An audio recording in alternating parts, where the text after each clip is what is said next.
हिंदी के अंदर हमारा अध्याय है प्रत्यय और इसमें है य प्रत्यय। एक हो गया आज है य। नियम वही है हमारा, कौन सा?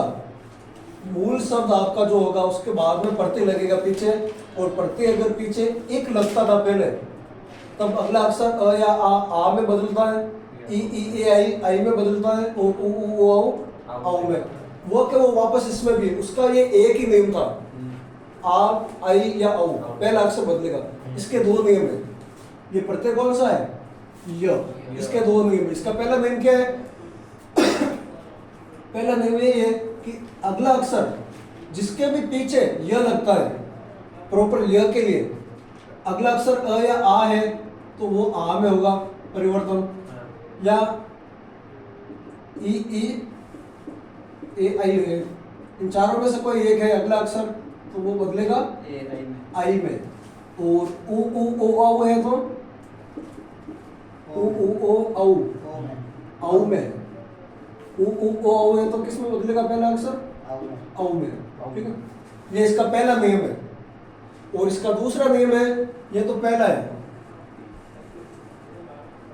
यह प्रत्यय हो तो, और इसका दूसरा नियम क्या है कि यह प्रत्यय हो तो पहला नियम तो काम करेगा ही करेगा, लेकिन इसके साथ में ये तो पहला अक्षर है, ये शब्द है आपका, मान लो इसमें चार अक्षर है, 1 2 3 4, शब्द में 4 अक्षर है, तो ये नियम कहां पर काम करेगा? किस अक्षर में?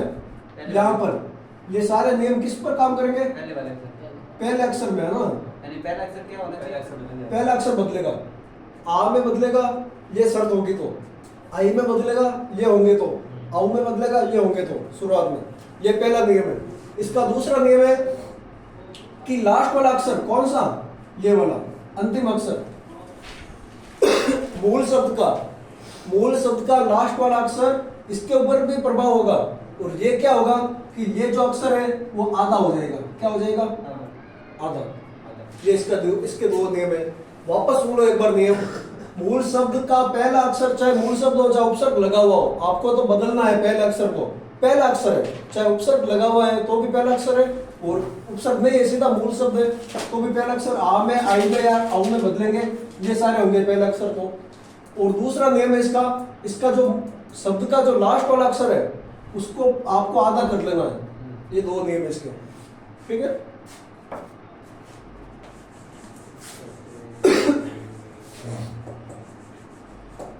अब देखिए इसमें, और ये जो आधा अक्षर होगा, ऐसा नहीं करना है आपको कि पहले तो यह प्रत्यय लगा दो फिर उसके बाद में आधा करो। अब आधा किसको करना है? लास्ट वाले अक्षर को। अगर आपने यह प्रत्यय लगा दिया तो लास्ट में कौन सा होगा? यह होगा।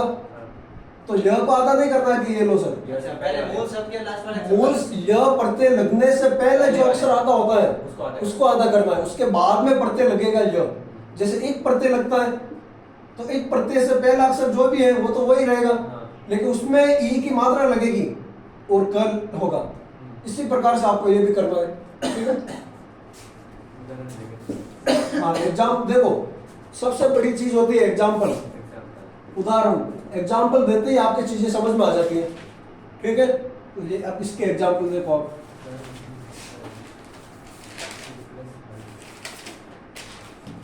बहुत सरल है। देखो ये शब्द है एक राजा। शब्द क्या है बताओ? इसमें मूल शब्द कौन सा है? राजन। मूल शब्द ये राजा ही है। ठीक है, क्या है? राजा ही है मूल शब्द। इसको संस्कृत में क्या कहते हैं? राजन। राजन कहते हैं संस्कृत में। ठीक है, और हिंदी में ये तत्सम है, इसको राजा तद्भव है। तो इसका तो मूल शब्द क्या है? राजा ही है। अब इसमें यह प्रत्यय लगाना है प्लस सर ज्यादा हो जाएगा राज्य। हाँ बस। अब इसमें यह प्रत्यय लगेगा। यह प्रत्यय का पहला नियम क्या है कि अ या आ है तो किस में बदलना है? आ में। तो यहाँ पर क्या है? आ है। आ है तो इसको आ ही रखो, ये राज्य होगा, आ ही रखो। फिर उसके बाद में उसका दूसरा नियम क्या है कि जो लास्ट वाला अक्षर है उसको क्या करना है? आधा। अब आपको एक चीज ध्यान में रखनी है, चाहे यहाँ पर सिर्फ अ का स्वर है, अ का स्वर है, कौन सा? सिर्फ यहाँ पर ऐसा होता राज, तो भी इसको आधा करना है। चाहे अ का स्वर नहीं, कोई भी स्वर हो, चाहे राजा हो, राजी हो, राजू हो, राजाऊ हो, कोई भी हो, आपको तो बस उस मूल अक्षर को देखना, अक्षर कौन सा है, उसका व्यंजन कौन सा है, उसको आधा कर लेना है। ठीक है, और शुद्ध स्वर है तो स्वर को भी आधा करना है, नीचे हलंत लगा दो। तो यहाँ पर कौन सा है, आ की तो मात्रा है, लेकिन अक्षर कौन सा है यहाँ पर, व्यंजन है। अक्षर कौन सा है, पूरा आधा ज। अक्षर कौन सा है यहाँ पर, ज। ज। तो इस ज को आधा करना है। उसके बाद में पीछे प्रत्यय क्या लगाना है, य। य। तो इससे ये क्या हो गया, राज्य। राज्य। अब सवाल बनता है यहाँ से, बताओ राज्य शब्द में मूल शब्द कौन सा है, राजा। राजा। राजा है मूल शब्द, और यह प्रत्यय लगने की वजह से राज्य हुआ है ना, आधा हो गया जब। तो राज्य में मूल शब्द है राजा। इस प्रकार से देखो अगला,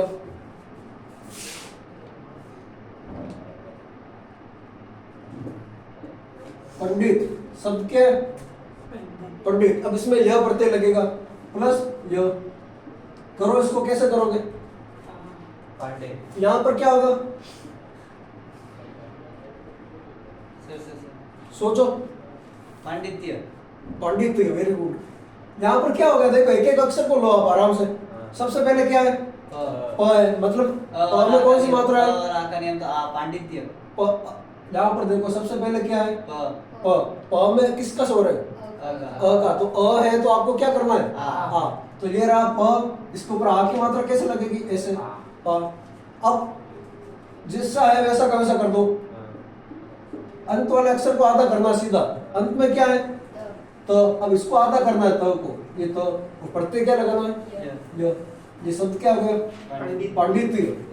पांडित्य शब्द है ये, और पांडित्य शब्द में मूल शब्द है पंडित। पंडित से पांडित्य हुआ, ये शब्द चलता है, किताबों में आता है। ठीक है, पांडित्य बहुत सरल है। देखो ये शब्द अब आपको बताना है, ये शब्द है आलस्य। शब्द क्या है, बताओ इसमें मूल शब्द कौन सा है, सीधा सा है। सबसे पहले क्या है, आलस प्लस य। तो ये कैसा होगा फिर, आ का क्या रहेगा, अब यहाँ पर आप मात्रा ही स्वर खुद है यहाँ पर, तो आ का तो आ ही रखो, और ये बीच वाला तो पूरा का पूरा लिखोगे। बदलना किसको है, लास्ट वाले मूल शब्द के अक्षर को।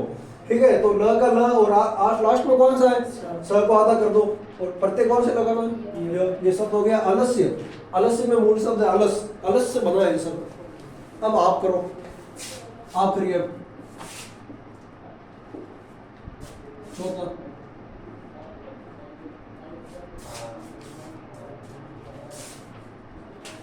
अधिपति प्लस आधिपत्य। हाँ, करो आधिपत्य। समझ में आ रहा है आपके, अ का क्या हो जाएगा, आ। पीछे वाला अक्षर को आधा करना है सिर्फ, बाकी जैसे जैसे लिख दो, आदि प। अब यहाँ पर ती है, ती मतलब कि त है, तो त को आधा करो, ये त। प्रत्यय क्या होगा, ये आधिपत्य।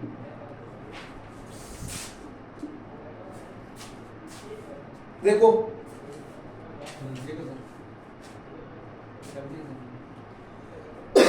देखो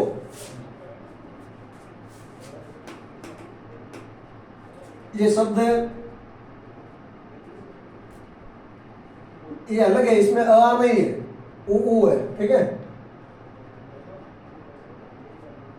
सुंदर प्लस य। करो इसका, कैसे होगा फिर, क्योंकि इसमें ओ और आ होता ये है तो ऊ है। सर ओ होता है, आऊ होता है। हाँ, ऊ आऊ है, तो किस में बदलना है, आऊ। आऊ को। तो ये तो हो जाएगा, क्या हो गया, सौ। क्या हो गया, सौ। अब चाहे यहाँ पर आधा न है तो बिंद नहीं आएगी, और बिंद यही तो यहाँ पर आधा न नहीं आएगा। जैसा है वैसा का वैसा कर दो, अगर आधा न है तो आधा न लिख दो, बात एक ही है। ठीक है, बिंद ये तो न की है, आधा न की है। अब क्या करना है, दो। अब इसके बाद में आधा र कैसा हो जाएगा, आधा। इस प्रकार से र आधा, बाद में प्रत्यय क्या लगना, य। अब ये है तो सही, परंतु अशुद्ध है, दिखता अटपटा है, देखने से ही पता चल जाएगा। तो र की मात्रा किस पर लगाओगे, द पर या य पर, य पर है ना, जिसके ऊपर लगते उसके पहले बोलना है। तो ये यहाँ पर ऐसा लगेगी य। अब बोलो इसको सौंदर्य, ये र पहले बोलना है, फिर बाद में ये लास्ट में ये बोलना, सौंदर्य। ठीक है, तो सौंदर्य शब्द में मूल शब्द कौन सा हुआ, सुंदर।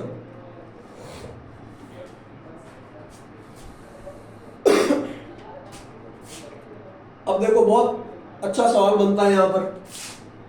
ये शब्द है, पहले तो इसको लो, देखो ये शब्द है भाग। शब्द क्या है? भाग। भाग का मतलब क्या होता है? किस्मत। किस्मत। वो भाग मैथ्स का अलग है, ये भाग किस्मत को कहते हैं, ठीक है। किस्मत प्लस यह भाग्य। सीधा सा है ये। ये आपको मूल ये भी है, ये भी सही है, लेकिन इससे संबंधित एक शब्द और आएगा इसके बाद में, वो बहुत मोस्ट है, ठीक है। तो ये तो सीधा सा होगा, भा का भा, ग आधा और प्रत्यय क्या लगेगा? य, भाग्य।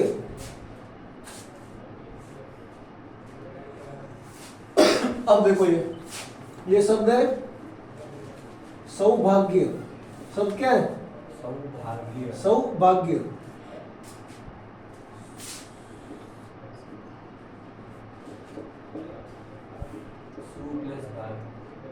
क्या करना चाहिए? उपसर्ग बताना है। सु से बताओ कौन सा उपसर्ग है? सु। सु। सु। क्रय ये सवाल, ठीक है। अब सौभाग्य शब्द क्या है? सौभाग्य। अगर ये शब्द से अपरिचित है कोई, पर अपरिचित कोई नहीं है, सब इसका उपयोग कर चुके हैं किताबों में। जो 12th तक पढ़ा तो ये हजारों बार आता है सब, ठीक है, कई बार आता है।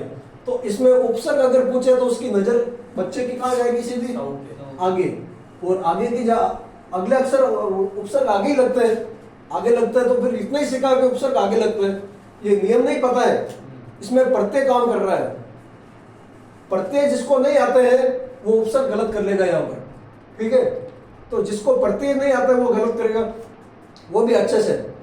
तो यहाँ पर जिसको प्रत्यय नहीं आता है तो वो किसको छांटेगा? साउ को। उपसर्ग आगे लगता है तो साउ करते ही ये क्या हो जाएगा? गलत। इसमें शब्द क्या है? सु। आपको कहा भी था कि जब ये शब्द आएगा प्रत्यय उसमें वापस याद करना। उपसर्ग में ये बात बताई थी मैंने कि सौभाग्य शब्द में सु उपसर्ग है। वो कैसे है उसमें नियम ही बताया था शायद आपको। प्रत्यय आएगा तब विस्तार से बताएंगे। तो ये इस प्रकार से होगा, देखो।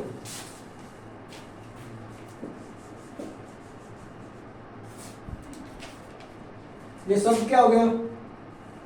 सुभाग। सुभाग, सॉरी, हाँ, सुभाग। भाग मतलब क्या है? किस्मत। किस्मत। सही, सु मतलब और सॉरी ऊ आ का नियम लगेगा और सौभाग्य का। सु मतलब क्या? अच्छा, अच्छा किस्मत। भाग और भाग्य दोनों का मतलब एक ही है, लेकिन भाग में फिर प्रत्यय लगा हुआ नहीं है और भाग्य में यह प्रत्यय है, अर्थ एक ही है दोनों का। भाग बोल सकते हैं। हाँ प्लस यह। अब यह की वजह से देखो पहला अक्षर बदलेगा, सु है तो साउ है, ये रहा साउ। बीच वाला है जैसे जैसे लिख दो। अब यह की वजह से ग भी बदलेगा। ग कैसा करना है? प्रत्यय क्या लगेगा?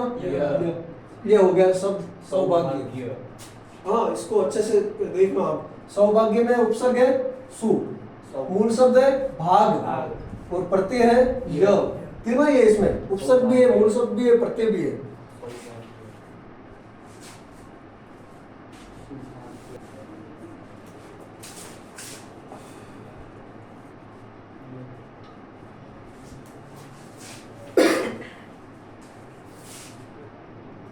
कवि प्लस य, काव्य। काव्य। और काव्य का मतलब क्या होता है? काव्य काव्य का अर्थ होता है कविता। क्या होता है? जो पोइम आती है आपकी वो कविता कहलाती है हिंदी में, इंग्लिश में पोइम कहते हैं, काव्य को ही कविता कहते हैं। गद्यांश का नाम सुना आपने? गद्यांश आता है एग्जाम में हिंदी के पेपर में। गद्य का अंश, गद्य में लिखा हुआ लंबा, निबंध की तरफ पार्ट और उसका अंश। सपोज करो 500 लाइन का पार्ट है तो पूरा थोड़ी आएगा क्या पेपर में? अगर पूरा आएगा तो फिर वो गद्यांश से ही भर जाएगा पेपर, बाकी के सवाल कहाँ डालेगा वो?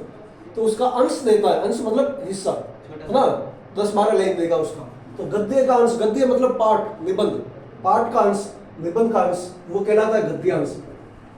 और दूसरा आता है काव्यांश। काव्यांश भी आता है, पता है आपको? काव्यांश, कविता के अंश। काव्यांश में क्या होगा फिर? कविता के अंश आएंगे। हमेशा ये सरल है, बहुत इजी है ये। गद्यांश बहुत सरल होता है और काव्यांश गद्यांश की तुलना में बहुत कठिन होता है। कैसे? गद्यांश आपको जो भी आता है 12th तक के स्कूल में आता है, ठीक है, इस आपके नहीं कॉम्पिटिशन एग्जाम में नहीं आएगा, उसमें तो फिर ऑब्जेक्टिव वाइज क्वेश्चन आता है, ठीक है। तो ये सरल आता है, सरल मतलब कि आपको सीधी सी लाइन लिखी हुई होगी और उसी में से सवाल पूछता है। राम दशरथ के पुत्र थे, वो आपस सवाल पूछता है राम के पिताजी का नाम क्या था, बहुत सरल आते हैं, ठीक है। और काव्यांश में फिर आपको शब्द मुश्किल आते हैं, कठिन शब्द आते हैं, ठीक है, इसका क्या भाव है, वो क्या कहना चाहता है, इस प्रकार से सवाल बनते हैं। तो काव्यांश आता है। काव्यांश का मतलब क्या? कविता का अंश, काव्य का अंश, काव्य मतलब कविता, ठीक है। तो ये काव्य है, काव्य मतलब कविता है, कविता का अंश काव्य कहलाता है। और काव्य में मूल शब्द कौन सा है? कवि। कविता कौन कहता है? कवि के द्वारा कही जाती है, तो वो कवि है मूल शब्द, इसमें कवि से निर्माण हुआ इसका।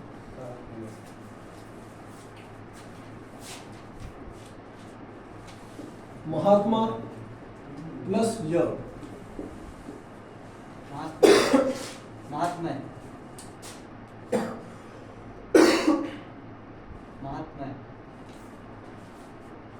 जैसा है वैसा नियम के अनुसार चलो।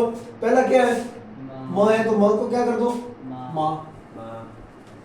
हा का हा कर दो। त आता है तो आधा करो। त को ऐसे मत करना कि त सर आधा है तो इसको क्या करें, जैसा है वैसा करना है। अब त आधा है, माँ भी आधा ही रहेगा। क्यों? क्योंकि यह प्रत्यय है, यह लास्ट वाला अक्षर को आधा करना है। अब माँ आधा कैसे करोगे? ऐसे, और प्रत्यय क्या लगाना है? यह। अब इसमें एक अशुद्धि आती है ना, अशुद्धि क्या? ये ऐसे लिखते हैं महात्म्य, ये शब्द लिख देते हैं, महात्म्य नहीं होता है, शब्द होता है महात्म्य। माँ क्यों होगा? क्योंकि आगे प्रत्यय कौन सा है? पीछे यह है, यह की वजह से वो माँ नहीं होगा, माँ होगा। फिर तो यह तो इसमें लगा हुआ है, तो फिर इसको आ करना है। तो अगर महात्म्य जो शब्द है वो अशुद्ध है, इसको भी लिख लेना साइड में। महात्म्य जो शब्द है वो अशुद्ध है, शुद्ध शब्द है महात्म्य, और मां बनता है यह की वजह से।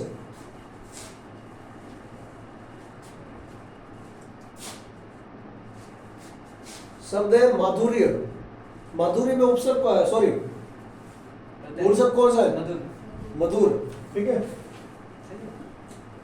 मधुर प्लस य।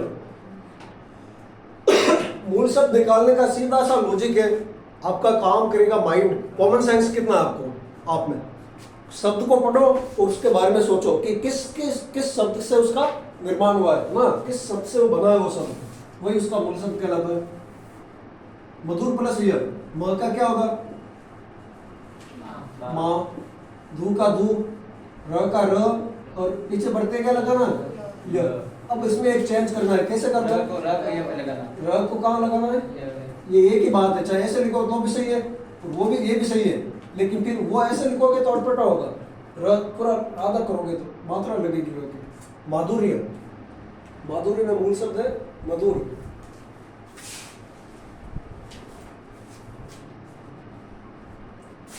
सदृश प्लस य, सादृश्य, सादृश्य।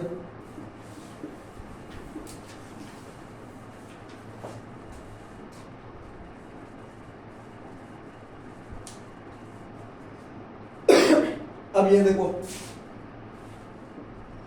ये है हमारा अपवाद। क्या है? अपवाद है।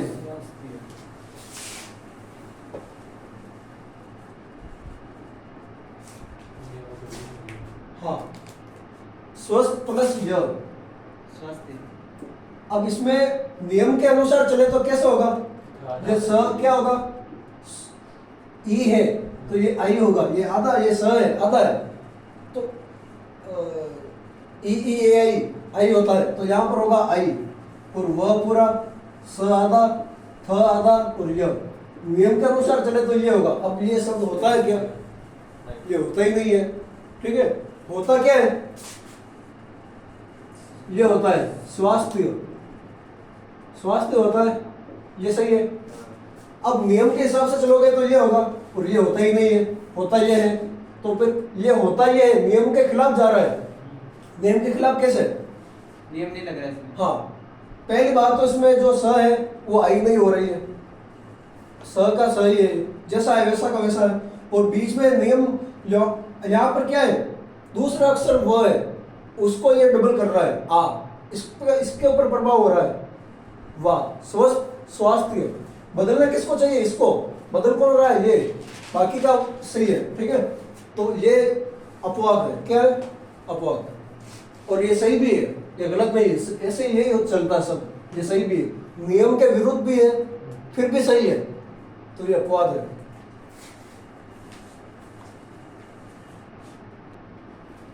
अगला प्रत्यय हमारा अ, कौन सा है,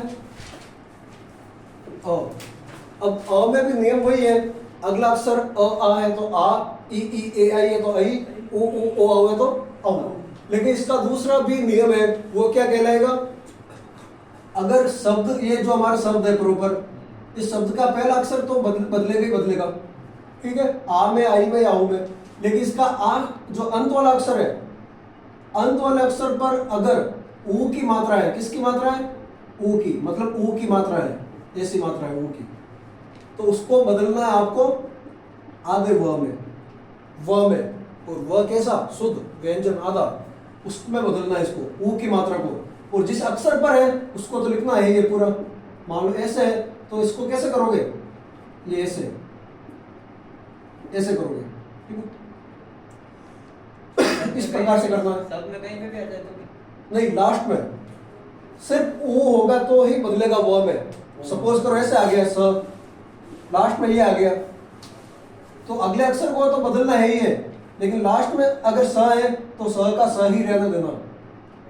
अगर सु है तो उसको ऐसे करना है, स व, ऐसे करना है। फिर क्या चेंज करना है इसमें, प्रत्यय कौन सा लग रहा है, अ।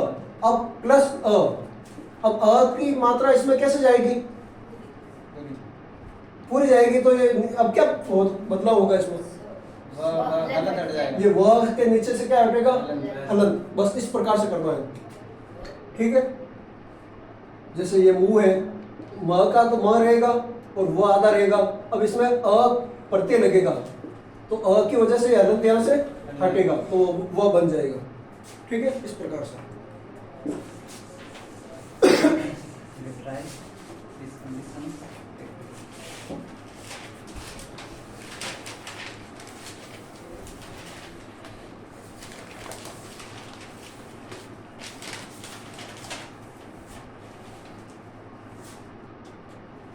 अब देखो ये शब्द है वसुदेव, शब्द क्या है, वसुदेव। वसुदेव किसके पिता का नाम है, कृष्ण के, बताया हुआ है, किसके पिता का नाम है, कृष्ण के, भगवान। अब देखो इसमें प्रत्यय लगेगा य, प्रत्यय क्या लगेगा य, तो इसका पहला प्रभाव होगा वह पर, अगले अक्षर पर। अगला अक्षर क्या है, अ का स्वर है इसमें, तो व में अ का स्वर है तो उसको बदलना है आ में, तो क्या हो जाएगा ये वाह। फिर बीच वाला तो वैसे के वैसे लिखो, सु द दे, और लास्ट वाले अक्षर को क्या करना है, आधा करना है। ये जैसे अगर व है तो व आधा होगा पहले, फिर प्रत्यय लगेगा आ, तो वैसे पूरा हो जाएगा वो। लास्ट वाला अक्षर को आधा कर दो, वो क्यों नियम है, लास्ट वाला अक्षर जो भी है उसको क्या कर दो, आधा। और अगर ऊ की मात्रा है तो उसको बदलना है व में। वासुदेव शब्द क्या हो गया, वासुदेव। अब इसमें यह प्रत्यय लगेगा, ये तो हो गया पहला, सर ये कैसे लगेगा, अ लगेगा, हाँ सॉरी अ लगेगा, अ तो वहां आ देखो, तो अ ही तो लिखा होगा, वासुदेव प्लस अ, हाँ सॉरी यह तो हो गया अ, इसके पहले यह करवाया तो वो माइंड में बोल रहा है, देखो अ, ठीक है। अब अ व की, व तो व्यंजन हमारे इसमें अ की मात्रा जाएगी तो नीचे से क्या करना है, ये हो गया सब वासुदेव। अब वसुदेव और वासुदेव में अंतर समझो, सॉरी हाँ ये हो गया ऐसे, यह हो गया। अब देखो ये शब्द है वसुदेव और वो शब्द है वासुदेव। वासुदेव कृष्ण का नाम है, वसुदेव उनके पिता का नाम है। हाँ, वसुदेव तो कृष्ण भगवान के पिता का नाम है, किसके, हाँ ये इसके पिता के नाम है वसुदेव। और वासुदेव है किसको कहते हैं, कृष्ण को कहते हैं वसुदेव। अब इसमें जो अ प्रत्यय लगा, अ का मतलब क्या हुआ, से संबंधित, अ का मतलब क्या हुआ, संबंधित, मतलब वसुदेव प्लस अ, वसुदेव से संबंधित, वसुदेव का पुत्र। ठीक है, इस प्रकार से अ का मतलब होता है यहाँ पर, और इसका अर्थ हुआ संबंधित, वसुदेव से संबंधित, वासुदेव। तो वासुदेव कहते हैं इस बेटे को, और वसुदेव इसके पिता का नाम है। अगला देखो,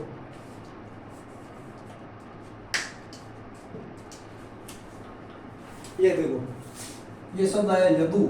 शब्द क्या है? यदु प्लस अ, सर यादव। यदु।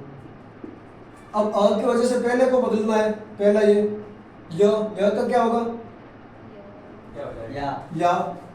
अब द का ध लिखो, द का ध पूरा लिखना है, ऐसा नहीं करना है कि द में से ओ की मात्रा चली गई तो ये आधा हो गया, होता तो आधा ही है, बाकी लिखना है यहाँ पर पूरा है, प्रत्यय है ये, ठीक है, लिखना पूरा है यहाँ पर।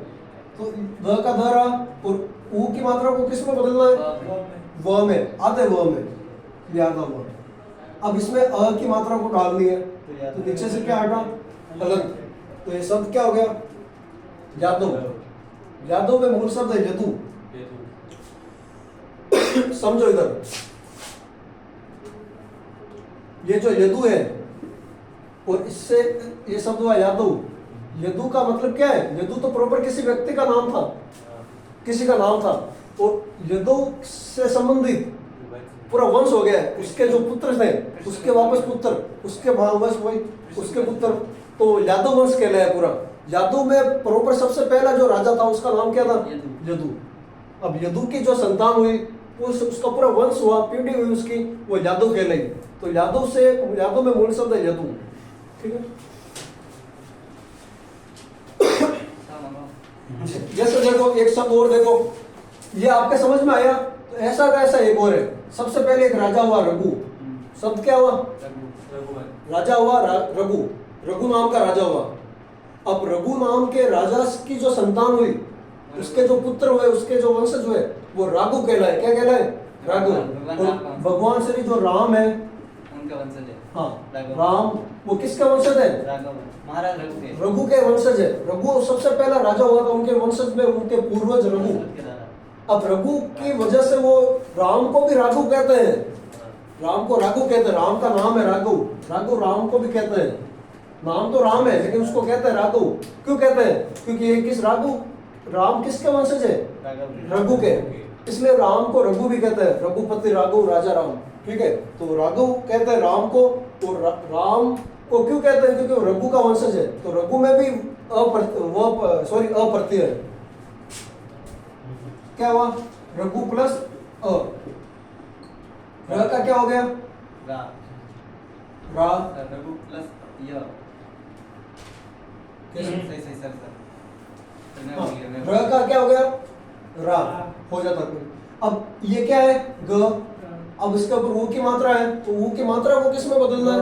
वह में, आधे वह में, और आधे वह में फिर अ का स्वर डाल देना है, तो नीचे से क्या हटेगा? तो ये शब्द क्या हो गया? राघव। मतलब रघु से संबंधित, रघु से संबंधित राघु। राघु पूरा का पूरा वंशज। राम को भी रघु कहते हैं, सॉरी राघु कहते हैं। इस प्रकार से लिखो।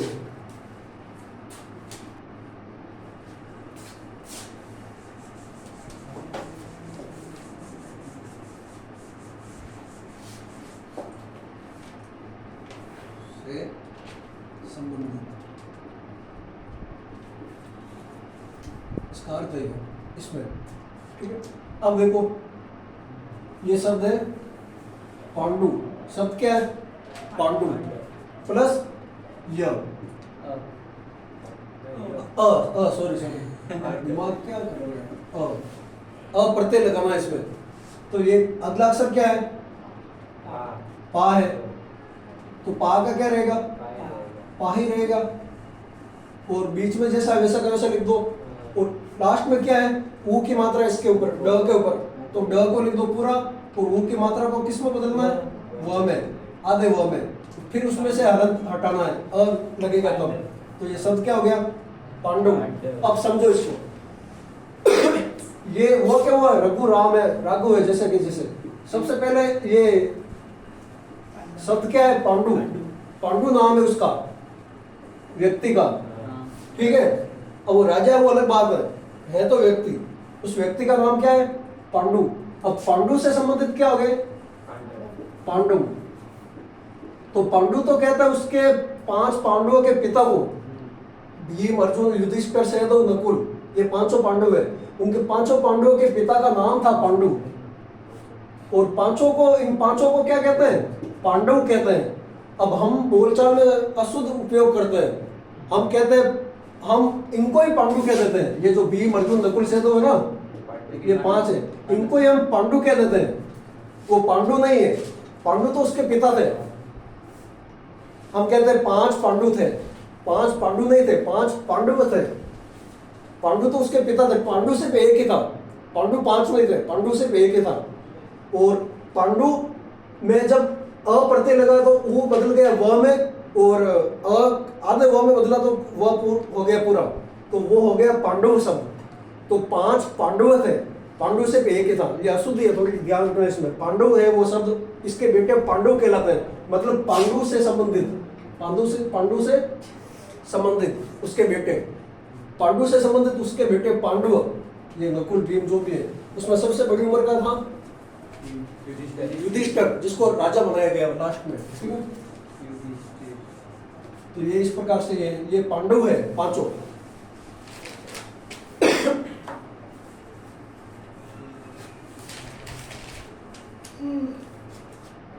अगला देखो, पंचाल प्लस सॉरी पंचाल,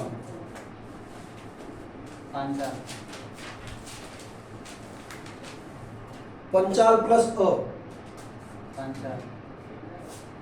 क्या हो गया? पांचाल। क्या हो गया? प का हो गया पा, और बिंदी है तो वो लगाओ, चा का चा, और ल। अब यहाँ पर वो की मात्रा नहीं है, वो की मात्रा होती तो वो ल का नहीं होता, फिर वो व और लगता।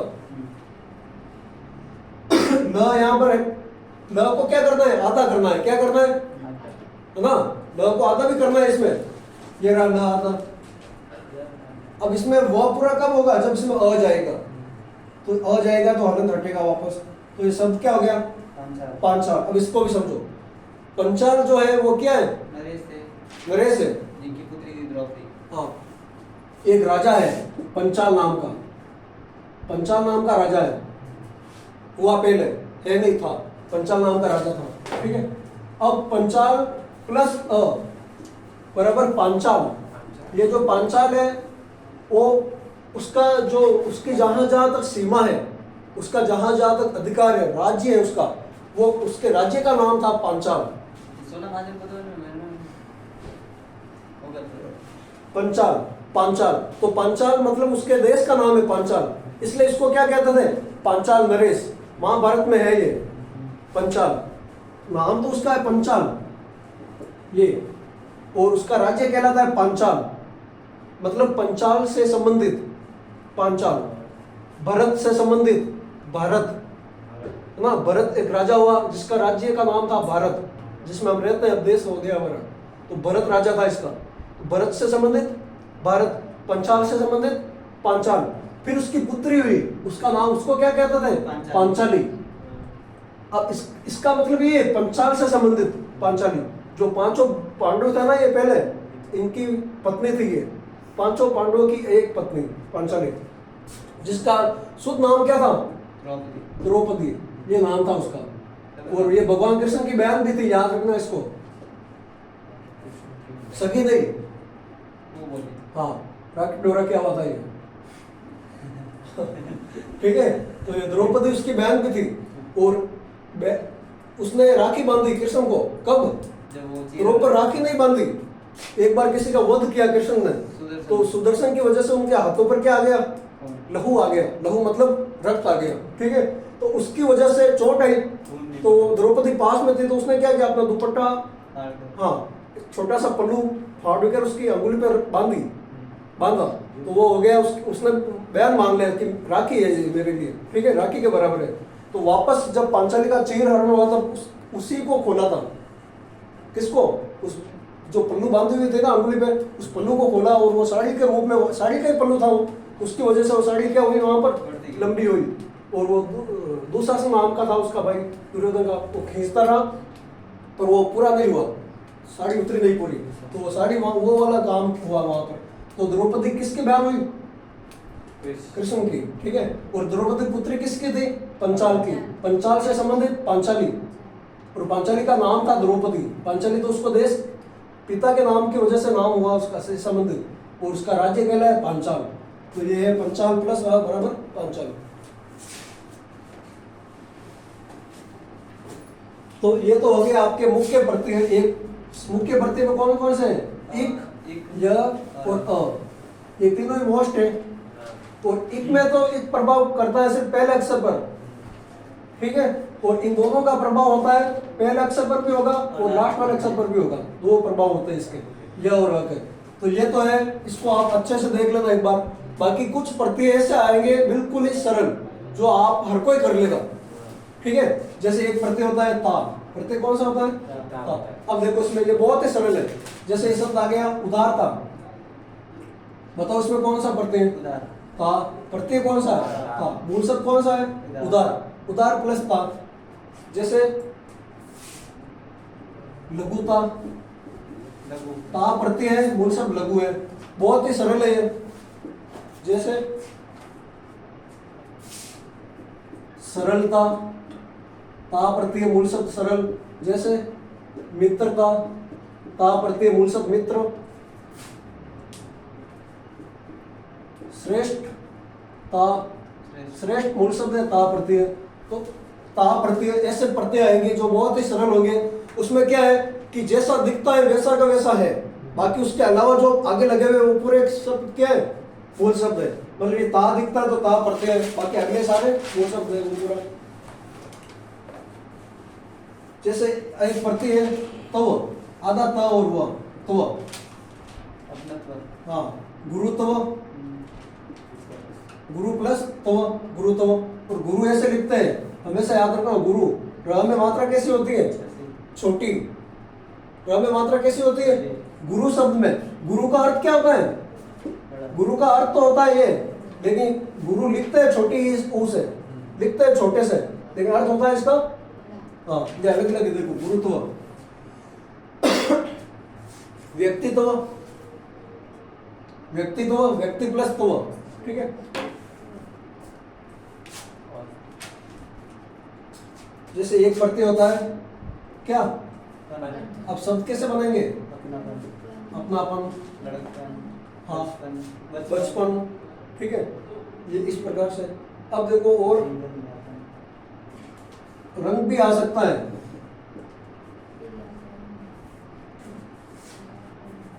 एक प्रत्यय होता है, ये देखो ये अच्छा है, आहट। क्या है? आहट। वो कल बता रहा था ना कुछ, तो वो देख क्या है आहट। जैसे ये शब्द क्या है? कड़वाहट।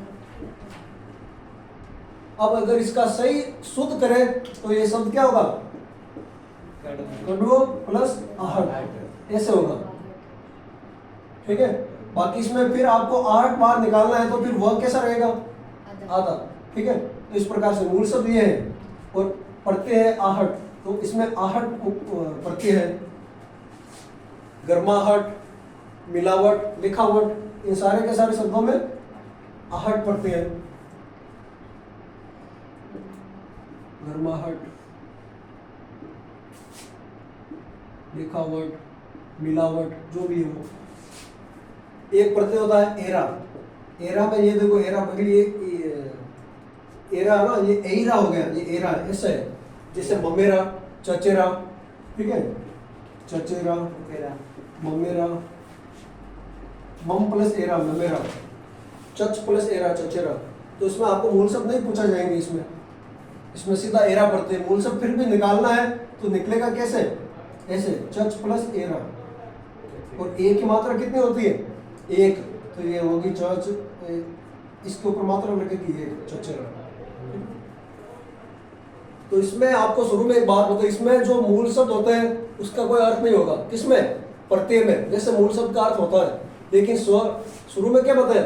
जो प्रत्यय शुरू से स्वर होते हैं, स्वर से अ आ ई आई से स्वर से शुरू होता है, उसमें जो मूल शब्द बचेगा उसका कोई अर्थ नहीं होगा। तो ये शुरू से स्वर से शुरू हो रहा है एरा, ठीक है। इसमें मूल शब्द है उसका कोई अर्थ नहीं होगा। इसमें भी देखो ये शब्द है, ये शब्द है, इसमें आहट पड़ती है, ठीक है। तो मूल शब्द ये बचा, अब इसका कोई अर्थ नहीं है, ठीक है, इसका कोई अर्थ नहीं है। पूरे मूल शब्द इस प्रत्यय लगेगा पूरा पूरा, तब उसका अर्थ होगा।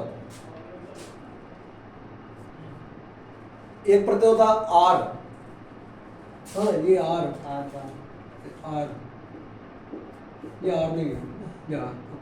जैसे सुनार, लोहार।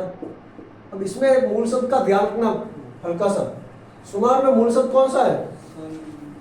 सोना। हाँ क्या बात है, सही है। हाँ बिल्कुल, सोना का काम जो करता है वो सुनार कहलाता है, लोहे का काम करता है लोहार कहलाता है, ठीक है। तो इसमें मूल शब्द मैं आपको फिर से कह रहा हूँ, मूल शब्द जब भी बाहर निकालो कॉमन सेंस लगाना, वहां पर दिमाग लगाओ कि सोना, इसमें ये शब्द किससे बना है? सोने से संबंधित है, तो सोने का काम करता है सुनार, लोहे का काम करता है लोहार, ठीक है, लोहार। इस प्रकार से पा प्रत्यय है, बुढ़ापा, मोटापा, ये प्रत्यय भारतीय, ठीक है। बाकी सरल है सारे, कोई भी आ गया, जैसे आपको ये शब्द आ गया भारतीय, इसमें कौन सा प्रत्यय है? ईय।